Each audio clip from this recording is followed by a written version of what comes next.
কেন মালিককে নারাজ করো? এই বেটা, মালিককে নারাজ করে ফেরাউন শান্তি পায় নাই, মালিককে নারাজ করে নমরুদ শান্তি পায় নাই, মালিককে নারাজ করে কারুন শান্তি পায় নাই, মালিককে নারাজ করে আব্রাহা শান্তি পায় নাই, মালিককে নারাজ করে আবু জেহেল শান্তি পায় নাই। পৃথিবীর সবচেয়ে ক্ষমতাধর ব্যক্তিও আল্লাহকে নারাজ করে টিকে নাই। তুই টিকবি কেমনে বেল? এই বেটা, তুই টিকবি কেমন?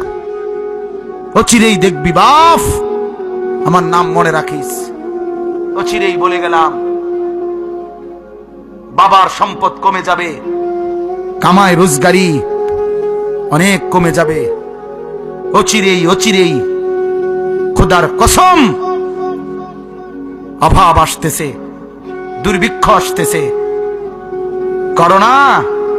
করোনার ভ্যাকসিন বানাইছে, এই আশা দিছে না? হ্যাঁ, করোনার ভ্যাকসিন আসলেই সব সমস্যার সমাধান হয়ে যাবে না? আরে করোনার ভ্যাকসিন দিলে করোনা যদি নিয়ন্ত্রণ হয়, তো করোনার মালিক নিয়ন্ত্রণ হবে কিভাবে?